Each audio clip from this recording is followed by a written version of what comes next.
Hello everyone, जय हिंद। आशा करते हैं you all are doing very well in your life.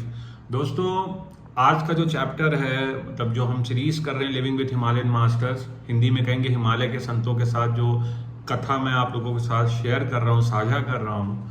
तो दोस्तों, आज स्वामी रामानंद जी ये बताते हैं कि जब आप हिमालय जाते हो और आपको कोई ऐसे गुरु मिलते हैं जिनको भगवान सिद्ध हैं, तो कैसे अपने शिष्यों को टेस्ट करते हैं। उदाहरण के तौर पे वो बताते हैं कि सबसे पहले आपको ये बताया जाता है कि आपको रोज इसी समय पे मेडिटेट करना है। अब जैसे स्वामी रामानंद जी सुबह 5 बजे मेडिटेशन कर रहे हैं, तो उनके गुरु पीछे से आके कहेंगे खड़े हो जाओ, खड़े हो जाओ। अब कारण ये है कि स्वामी रामानंद जी बताते हैं कि जब आप डीप मेडिटेशन पे होते हो तो आपको आसपास क्या चल रहा है इसका आभास ही नहीं होता है। तो स्वामी रामानंद जी के गुरु जी पीछे खड़े होकर कहीं खड़े हो जाओ, खड़े हो जाओ। स्वामी रामानंद जी नाटक कर रहे थे कि वो डीप मेडिटेशन में, बाद में वो खड़े हो गए तो उनके गुरु जी ने डांटा उनको कि क्यों क्यों क्यों तुम नाटक कर रहे थे कि तुम मेडिटेशन कर रहे हो।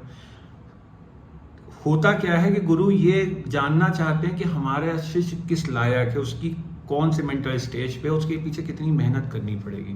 दूसरी बात ये बताते हैं कि जैसे एक गुरु के 2-3 शिष्य हैं, तो गुरु लोग क्या करते हैं कि सबके कान में एक एक सीक्रेट बता देते हैं और फिर उनको ये कहते हैं कि ये बात तुम किसी और को मत बताना। बाद में गुरु लोग ये देखते हैं कि उन लोगों ने आपस में बातें शेयर की कि नहीं की।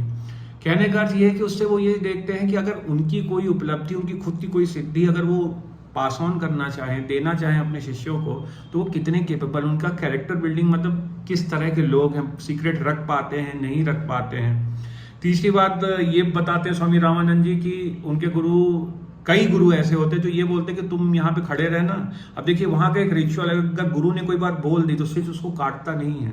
तो कई गुरु ऐसा कहते हैं कि बस यहाँ पे खड़े रहना, फिर चले जाते हो। प्रिटेंड ऐसे करते कि हम भूल गए।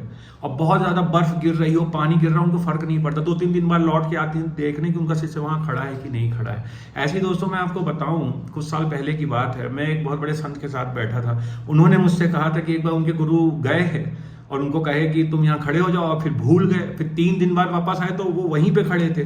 मुझे लगा कैसी बात करते हैं। अब मुझे समझ में आता है, अब मैं जब हिमालय के संतों के बारे में पढ़ता हूँ तो मैं बातों को रिकनेक्ट कर पाता हूँ कि वो क्या बताने की कोशिश कर रहे थे मुझे। तो दोस्तों, इन तरीकों से गुरु अपने शिष्य को टेस्ट करते हैं वहां पे, और उद्देश्य यही होता है कि आपको सेल्फ डिसिप्लिन बनाना, आपके बारे में और आपको खुद को बताना, और आपकी प्रोग्रेस को कैसे इवेल्युएट किया जाता है कि आज आपके स्तर ये था, 4 दिन बाद आपका स्तर ये हो गया। तो ये सब चीजें पता है ऐसे ही चलती हैं, और ये एक बार टेस्ट नहीं होता, ये बार बार वो लोग टेस्ट लेते रहते हैं। दोस्तों, ऐसे ही कंटेंट के लिए जल्दी ही मुलाकात होगी। बड़े ही इंटरेस्टिंग स्टोरीज आने वाली हैं, और दिल की गहराइयों से एक बार फिर से धन्यवाद आप सभी लोगों को। वीडियोस देखते रहिएगा, शेयर करते रहिएगा। Thank you very much.